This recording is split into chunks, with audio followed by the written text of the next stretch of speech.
Gini ya Bapak Ibu, di buku itu saya seperti ditelanjangi gitu ya. Apa yang saya lakukan di bidang keuangan itu ternyata sangat salah ya. Saya mencari jenis penghasilan yang tidak bisa membuat saya kaya ya.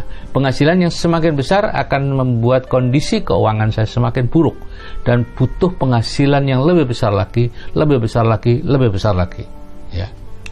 Itulah yang disebut penghasilan aktif, dan disebut juga uang yang salah. Saya dulu tersinggung waktu membaca itu uang yang salah. Ternyata benar, setelah saya mati memang ini uang yang salah.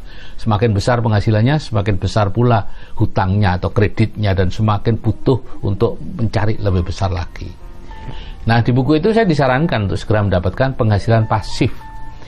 Dari sekian banyak yang ditampilkan tuh hanya satu yang cocok, memungkinkan untuk bagi saya ya, yang nggak punya keahlian bisnis, usia sudah 40 tahun lebih, kemudian tidak punya modal dan lain-lain, yaitu bisnis networking. Saya pun mencari-cari apa sih bisnis networking itu. Saya kan nyaris tidak berkecimpung di bisnis apapun Bapak Ibu ya. Dan ternyata di tangga paling atas itu bertengger bisnis yang paling saya benci, yaitu MW. Bapak Ibu, tahun 93 waktu anak saya lahir itu saya ditawari sabun ajaib oleh salah satu staf rumah sakit Pacitan ya, SA8 dari MW. Sabunnya bagus, istri saya beli ya, beli macam-macam waktu itu, bagus-bagus ya. Tapi kemudian dia menawarkan bisnis jualan sabun itu ke saya. Wah, saya sangat tersinggung Bapak Ibu. Saya dokter kandungan ditawari bisnis jualan sabun, bawa sabun ke rumah orang seperti yang dia lakukan. Sejak itu pokoknya bukan MW deh ya. Itu menjadi salah satu pedoman dalam memilih sebuah bisnis. Pokoknya bukan MW. Ya, tapi sang pakar mengatakan bahwa saya harus menjalankan networking nih. Kalau ingin keluarga saya aman, dan topnya networking di dunia itu MW gitu ya. Sebagai pelopor maupun omset bisnis terbesarnya MW, tapi saya tetap gigih menolak ide Robert Kiyosaki. Ego saya besar sekali Bapak Ibu ya. Saya mencoba mencari jalan lain. Saya investasi saham, investasi emas, reksadana, bekerja sama ternak, sapi dan lain-lain. Semuanya gagal.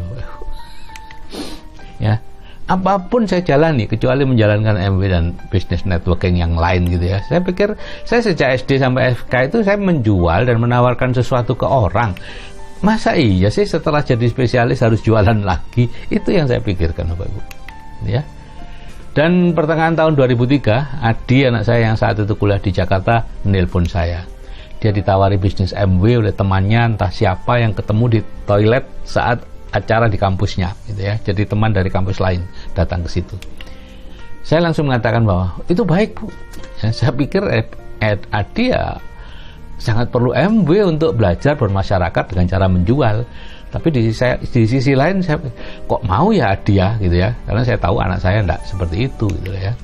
Nah, saat liburan bulan Juli dia pulang dan menunjukkan bisnis MW-nya itu dalam flip chart itu, lagi-lagi saya menolak, enggak masuk akal gitu ya. Ada penghasilan 40 juta dalam 2-5 tahun waktu itu, tahun 2003 ya.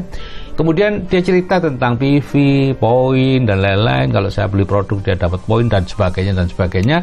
Akhirnya saya bergabung